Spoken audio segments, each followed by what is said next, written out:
बागेश्वर उपचुनाव रिजल्ट में पार्वती दास की जीत से बढ़ा सीएम धामी का कद। सीएम के धुआंधार प्रचार से बदला हवा का रुख।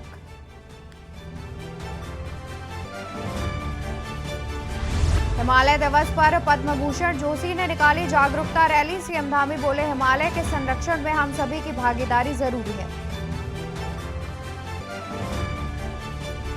उत्तराखंड में स्मार्ट सिटी पर प्रीतम और प्रेमचंद में हुई तीखी नोकझोंक। वित्त मंत्री की हरकत पर विपक्ष ने ली चुटकी।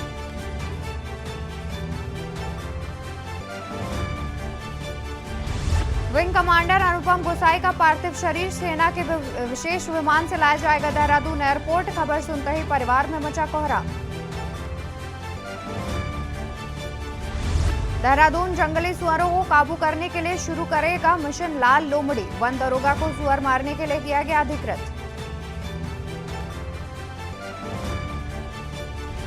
दून समेत 4 जिलों में बारिश का येलो अलर्ट। 3 दिन प्रदेश के अधिकतर जिलों में बारिश होने की संभावना। मौसम विभाग ने अलर्ट किया जारी। आप देख रहे हैं के न्यूज, खबरों का सारथी। नमस्कार, मैं हूं आपके साथ अवंतिका अवस्थी। बात करेंगे उत्तराखंड खबरों की। खबर डोईवाला से है, जहां डेंगू के मामलों में हुई बढ़ोतरी। बता दें कि हॉस्पिटल में बढ़ी मरीजों की भीड़। एसडीएम ने हॉस्पिटल और पैथोलॉजी लैब की जांच की है। बता दें कि संचालकों को सरकारी रेट पर उपचार करने के निर्देश दिए हैं। डोईवाला डेंगू के मामले में बढ़ोतरी हुई है। वहीं बता दें कि हॉस्पिटल में मरीजों की भीड़ लगातार बढ़ती जा रही है। बता दें कि उत्तराखंड में लगातार डेंगू का कहर देखने को मिल रहा है। अब खबर हल्द्वानी से, जहां मौसम विभाग द्वारा अगले 3 दिनों तक बारिश के पूर्वानुमान के बाद पुलिस महकमा अलर्ट हो गया है। वहीं आईजी नीलेश आनंद भरने का कहना है कि कुमाऊं रेंज में 13 एसडीआरएफ की टीमों को अलर्ट किया गया है। साथ ही 4 एनडीआरएफ की टीम भी स्टैंड बाय में रखी गई है। इसके अलावा सभी जिलों के थाना, चौकी और कोतवाली को मौसम के पूर्वानुमान के मुताबिक सतर्कता बरतने के निर्देश दिए हैं। पर्यटकों से भी सावधानी पूर्वक यात्रा करने की अपील की जा रही है।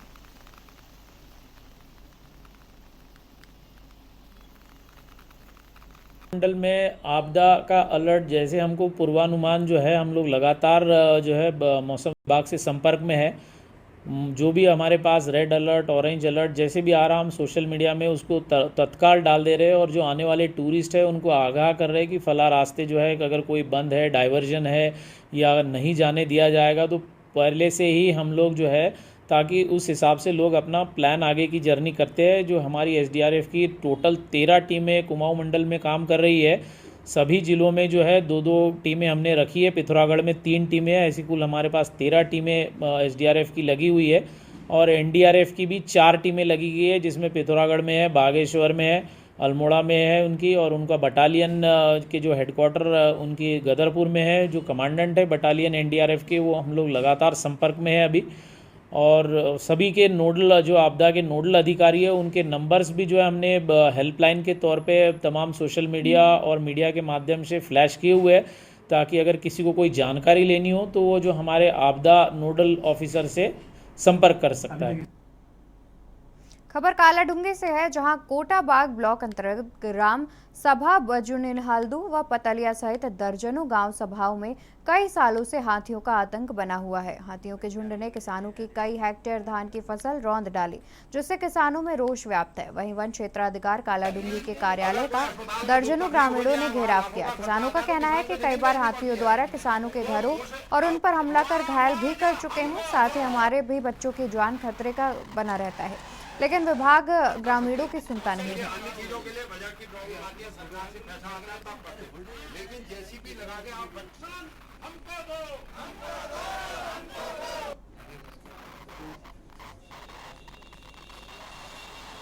कोटाबाग ब्लॉक क्षेत्र है, यह काफी सारी समस्याओं से ग्रसित है। इसमें मुख्य समस्या जो है इस समय जंगली जानवरों की है।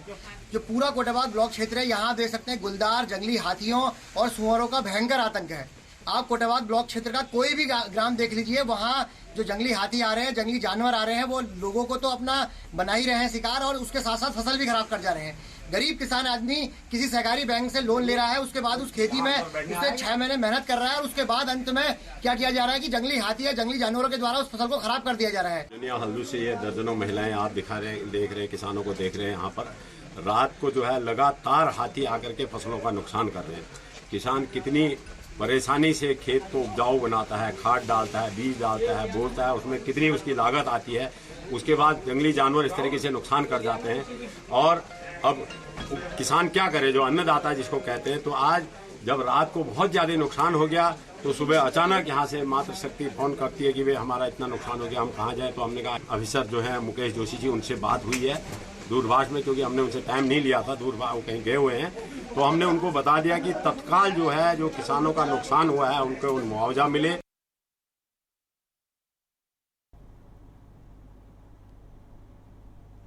खबर नैनीताल से है, जहां हिमालय को कैसे बचाया जाए इस पर कुमाऊं विश्वविद्यालय में चिंतन किया गया। हिमालय दिवस के मौके पर सेफ सिकिंग हिमालय मूवमेंट विषय पर आयोजित इस संगोष्ठी का उद्घाटन पद्मश्री यशोधर मठपाल ने किया। इस दौरान कुमाऊं विश्वविद्यालय के तमाम वैज्ञानिकों के साथ देश भर से आए विशेषज्ञों ने अपनी बात रखी। हरमिटेज भवन में आयोजित इस सेमिनार के दौरान विशेषज्ञों ने कहा कि हिमालय न सिर्फ डूब रहा है, बल्कि यहाँ की संस्कृति और पर्यावरण भी खतरे में है।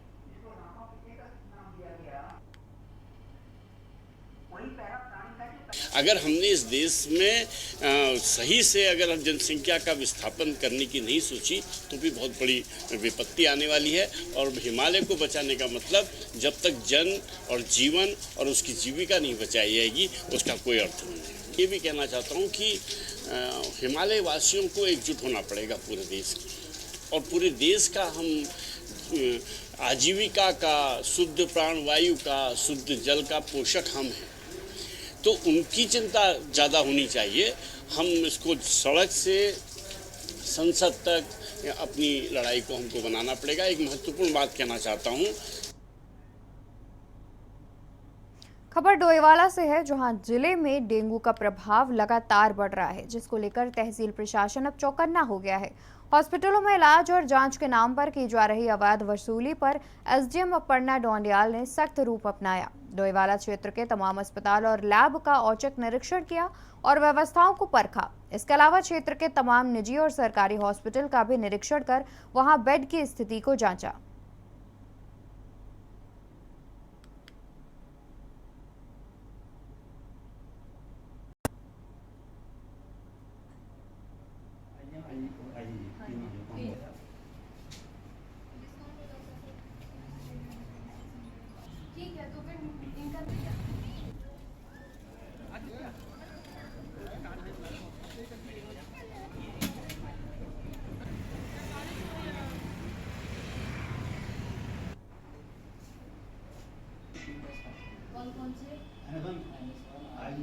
खबर राजनांदगांव से है, जहां विकास खंड का ग्राम ठेकवा में भरोसे का सम्मेलन का आयोजन। कार्यक्रम में मुख्य अतिथि के रूप में नेता प्रतिपक्ष राज्यसभा और कांग्रेस के राष्ट्रीय अध्यक्ष मल्लिकार्जुन खड़गे पहुंचे। कार्यक्रम की अध्यक्षता मुख्यमंत्री भूपेश बघेल ने की। इसके अलावा राज्य के लगभग सभी मंत्री उपस्थित रहे। इस अवसर पर करोड़ों रुपए के विकास कार्यों का भूमि पूजन कर लोकार्पण किया गया।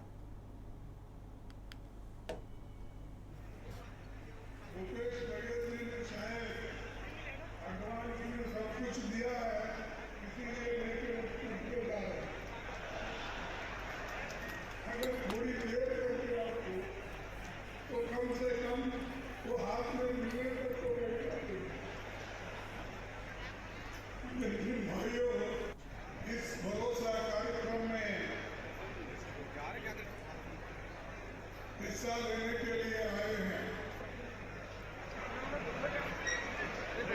अभी 10-15 मिनट में हमारा प्रोग्राम खत्म होगा, इसीलिए शांति के साथ आप सुनिए। भूपेश बघेल जी ने शायद एडवांस में सब कुछ दिया है, इसीलिए लेके उनके जा रहे हैं। अगर थोड़ी देर करके आपको तो कम से कम वो हाथ में मिलने तक तो बैठ जाते हैं। लेकिन भाइयों, इस भरोसा कार्यक्रम में हिस्सा लेने के लिए आए हैं। अभी 10-15 मिनट में हमारा प्रोग्राम खत्म होगा, इसीलिए शांति के साथ आप सुनिए। भूपेश बघेल जी ने शायद एडवांस में सब कुछ दिया है, इसीलिए लेके उनको जा रहे हैं। अगर थोड़ी देर करके आपको तो कम से कम वो हाथ में मिलने तक तो खबर टिहरी से है, जहां झील से सटे तल्ला उप्पू के ग्रामीणों ने केंद्र और राज्य सरकार के निर्णय पर खुशी जताई। ऐसे ग्रामीणों के लिए ऐतिहासिक निर्णय बताया गया। तल्ला उप्पू के ग्रामीण लंबे समय से टिहरी झील में डूबी अपनी जमीन, जिस पर वो खेती करते थे और अपनी रोजी रोटी चलाते थे, उसके लिए लड़ाई लड़ रहे थे, जिसको लेकर कई बार आंदोलन भी किए गए थे। लेकिन अब केंद्र और राज्य सरकार के साथ बातचीत करने के बाद तल्ला उप्पू के करीब 94 परिवारों को उनकी झील में डूबी जमीन के बदले जमीन दिए जाने का निर्णय लिया गया, जिससे ग्रामीणों में खुशी है और ग्रामीणों ने सरकार का आभार जताया। हमारे ये महावीर चौहान है, हमारे सोवर सिंह नेगी जी हैं, हमारे साथ में नेगी। और इस गांव ये पहला गांव है। दूसरा कि इस गांव के जो रेजिडेंशियल जो आवासीय भवन थे वो सारे उसमें थे कि हम लोग सिंचाई की जो हमारी भूमि थी उसके डूबने के कारण, क्योंकि सभी लोग उप्पू के सारे ग्रामीण जो है बड़ी दिक्कतों का सामना 23 सालों तक किया, रोजी रोटी का संकट पैदा हो गया। देखिए तल्ला उप्पू के जो हमारे ग्रामीण थे उनकी सारी जिसपे की रोजी रोटी टिकी हुई थी, सारी जमीन जो है इनकी इरिगेटेड लैंड जो है वो डूब क्षेत्र में चली गई थी। इनके सारे मकान डूब क्षेत्र में चले गए थे। इनके सामने रोजी रोटी का संकट पैदा हो गया था और भारत सरकार ने और हमारे सतपाल महाराज जी ने इसमें बड़ा महत्वपूर्ण निर्णय लिया। हमारे मुख्यमंत्री जी ने, आर.के. सिंह जी।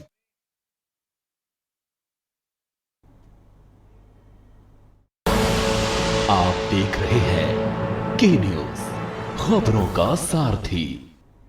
ब्रेक से वापस आ गए हैं, रुक करते हैं खबरों का। खबर चमोली से है, जहां बद्रीनाथ धाम में एक बार फिर तीर्थयात्रियों की संख्या बढ़ने लगी है। यात्रियों की संख्या 6194 रही। बड़ी संख्या में तीर्थयात्री दर्शन पंक्तिबद्ध नजर आए। इस तरह यात्रा सुचारू गति से चलने लगी है। वहीं अभी तक 12,18,527 तीर्थयात्री बद्रीनाथ धाम के दर्शन कर चुके हैं।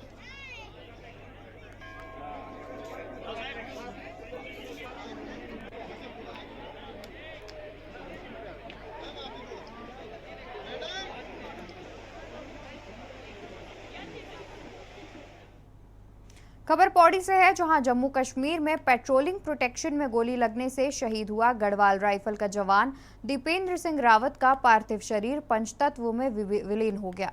शहीद जवान का पार्थिव शरीर उनके गांव पसोली लाया गया था, जहां सेना के अफसर, शहीद के भाई और ग्रामीणों ने उनको भावभीनी श्रद्धांजलि दी। वहीं सेना के जवानों ने पार्थिव शरीर गार्ड ऑफ ऑनर भी दिया।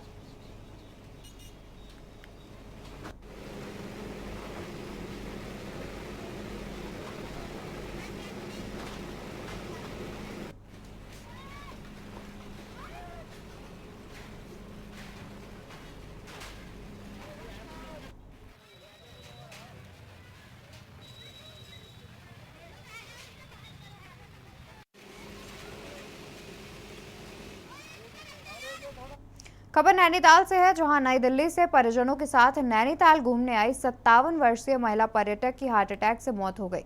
इससे परिजनों में कोहराम मच गया। जानकारी मुताबिक नई दिल्ली निवासी सहनाज शरीफ अपने परिजनों के साथ 7 तारीख को नैनीताल घूमने आई थी। अचानक उनकी तबीयत खराब हो गई। आनन फानन में परिजन महिला को जिला चिकित्सालय लेकर पहुंचे, जहां उन्हें मृत घोषित कर दिया गया। वहीं सूचना पर पहुंची पुलिस ने शव को पोस्टमार्टम के लिए भेज दिया है।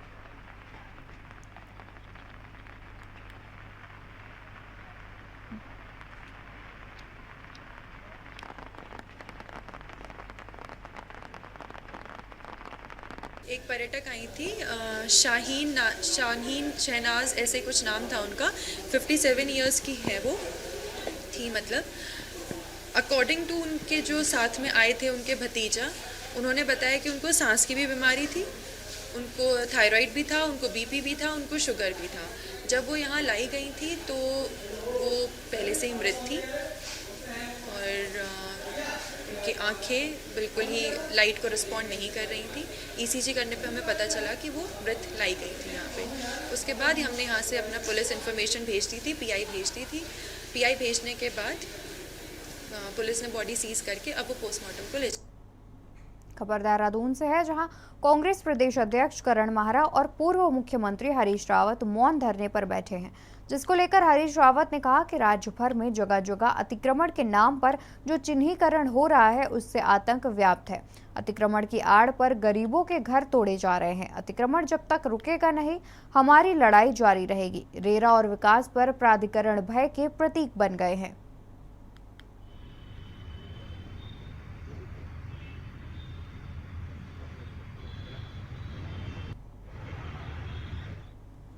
उत्तराखंड में अफसरशाही हावी है, ये हम नहीं बल्कि सत्ता पक्ष और विपक्ष के विधायक और मंत्री बोल रहे हैं। आलम यह है कि विधानसभा सत्र में ये मुद्दा गरमाया रहा। कांग्रेस के चक्राता विधायक प्रीतम सिंह की ओर से सदन में विशेषाधिकार हनन का मामला उठाया गया, जबकि प्रीतम सिंह ने PMGSY के मुख्य अभियंता पर बार बार फोन करने के बाद भी कॉल रिसीव न करने और न ही मिलने की शिकायत की। वहीं इस मामले में विनिश्चय सुनाते हुए विधानसभा अध्यक्ष रितु खंडूड़ी ने कहा कि यह बेहद दुखद और शर्मनाक है। उत्तराखंड जैसी सरकार संस्कारों की धरती पर हम एक दूसरे को सम्मान नहीं दे रहे। विधानसभा अध्यक्ष ने कहा कि मैं सरकार को तीसरी बार निर्देशित कर रही हूं कि परंपराओं को ताक पर नहीं रखा जा सकता। विधायकों के प्रोटोकॉल को ताक पर नहीं रख सकते हैं। शायद अब समय आ गया है कि स्पीकर के माध्यम से मसूरी स्थित लाल बहादुर अकेडमी को पत्र लिखकर अधिकारियों की पढ़ाई में प्रोटोकॉल को भी सिखाने की कहा जाए।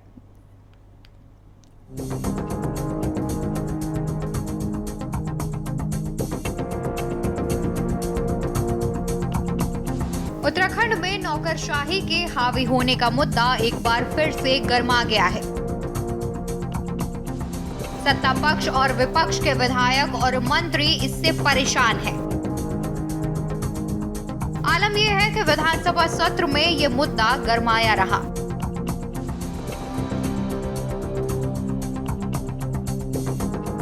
कांग्रेस के चक्राता विधायक प्रीतम सिंह की ओर से सदन में विशेषाधिकार हनन का मामला उठाया गया। प्रीतम सिंह ने PMGSY के मुख्य अभियंता पर बार बार फोन करने के बाद भी कॉल रिसीव न करने और न ही मिलने की शिकायत की।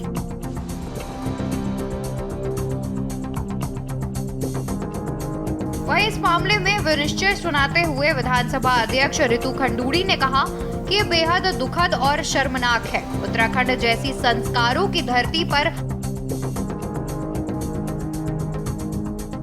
हम एक दूसरे को सम्मान नहीं दे रहे। विधानसभा अध्यक्ष ने कहा कि मैं सरकार को तीसरी बार निर्देशित कर रही हूं कि परंपराओं को ताक पर नहीं रखा जा सकता। विधायकों के प्रोटोकॉल को ताक पर नहीं रखा जा सकता। शायद अब समय आ गया है कि स्पीकर के माध्यम से मसूरी स्थित लाल बहादुर अकेडमी को पत्र लिखकर अधिकारियों की पढ़ाई में प्रोटोकॉल को भी सिखाने को कहा जाए।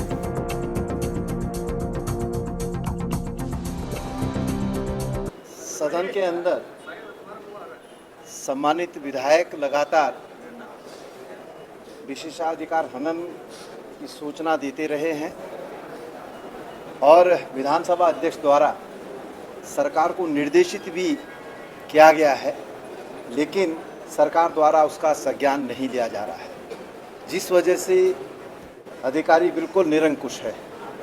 और उसी कड़ी में आज विशेषाधिकार हनन का प्रस्ताव मेरे द्वारा सदन के अंदर रखा गया। विधानसभा अध्यक्षा जी ने उसे गंभीरता से लेते हुए चीफ सेक्रेटरी को भी बुलाने का काम किया है। अब देखते हैं कि इस पर क्या कार्रवाई होती है। आज निर्णय लिया है, इसको मैं चाहूंगी कि अफसरान बहुत सीरियसली लें, मजाक में ना लें। This is not an issue of a joke या इसी तरह से नहीं कहा गया। बहुत सोच समझ के मैंने इस बात को कहा है और इस चीज को थोड़ा सीरियसली ले लें। और आप जानते हैं विशेषाधिकार की जो हमारी समिति होती है, हनन की समिति होती है, वो है, उसमें अब ये सारे केसेस जा रहे हैं और बहुत जल्द जिस तरह का वो अपना कार्रवाई करेंगे और उसके बाद मुझे पूरा विश्वास है कि निर्णय होगा और अफसरान भी इस चीज को समझेंगे कि अगर वो अफसर हैं तो हम लोग भी जनप्रतिनिधि हैं, जनता से जीत कर आए हैं, जनता की बात को कहने के लिए आए हैं, तो कहीं ना कहीं उनको हमें वो सम्मान देना। आपको बता दें कि नौकरशाही के हावी होने से विपक्ष के विधायकों के साथ ही सरकार के मंत्री और विधायक भी परेशान हैं। आगामी कैबिनेट में कैबिनेट मंत्री सतपाल महाराज ने सचिवों की सीआर लिखने के अधिकार की मांग उठाई थी। हालांकि तब सतपाल महाराज को अगली बैठक में इसका प्रस्ताव लाने का आश्वासन दिया गया था, लेकिन हुआ ये कि प्रस्ताव फिर नहीं आया। वहीं सदन में विधानसभा अध्यक्ष ने मुख्य सचिव डॉक्टर एस संधू को तलब किया। बंद कमरे में सतपाल महाराज और विधानसभा अध्यक्ष रितु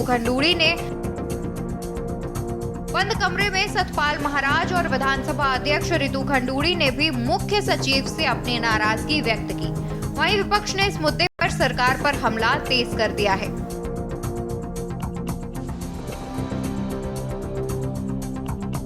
देखिए, राज्य में ब्यूरोक्रेसी बेलगाम है, ये किसी से छुपी हुई नहीं है। सत्ता पक्ष के विधायक भी बार बार इस चीज़ को कहते हैं। आप देखिए कि रितु खंडूड़ी जी विधानसभा की अध्यक्ष हैं, कोटद्वार की विधायक हैं, और वो कहते हुए सुनी गई कि जो है अधिकारी उनकी नहीं सुन रहे। मालन नदी का जो पुल गिरा उसकी शिकायत वो बार बार कर रही थी कि यहाँ पर अवैध खनन हो रहा है, फिर वो अधिकारी जो है उनकी नहीं सुन रहे हैं। आपने पुरोला के विधायक दुर्गेश लाल को जो है टीवी स्क्रीन पर सुना कि अधिकारी उनके नहीं सुन रहे हैं। केदारनाथ की विधायक शैला रानी रावत कहती सुनी गई हैं कि जो है अधिकारी उनकी बिल्कुल नहीं सुन रहे। वो तो एक मंत्री के कार्यक्रम में बिफर गई थी। तो ये ब्यूरोक्रेसी के बेलगाम होने का अंतहीन कथा इस प्रदेश के अंदर है। मुख्यमंत्री खुद कह चुके हैं कि सचिवालय में तेरी फाइल और मेरी फाइल का खेल चल रहा है, और प्रदेश के जो है PWD मंत्री जो है सतपाल महाराज खुद कह चुके हैं कि उनके विभाग में जो एक अधिकारी का प्रमोशन उनके संज्ञान के बिना, उनके अनुमति के बिना हो जाता है। तो इस प्रदेश में क्या चल रहा है, क्या नहीं चल रहा है, ये जनता से छुपा नहीं है। कुल मिलाकर नौकरशाही के हावी होने से विपक्ष के विधायकों के साथ ही सरकार के मंत्री और विधायक भी परेशान हैं। विधानसभा अध्यक्ष ने खुद ही साफ कहा कि मैं सरकार को इस मामले में तीसरी बार निर्देशित कर रही हूं। बावजूद इसके भी नौकरशाही में कोई सुधार देखने को नहीं मिला।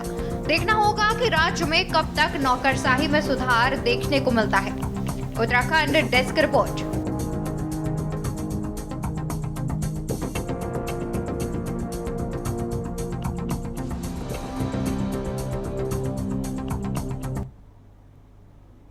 उत्तराखंड की खबरों में फिलहाल इतना ही। आप देखते रहिए के न्यूज़ इंडिया।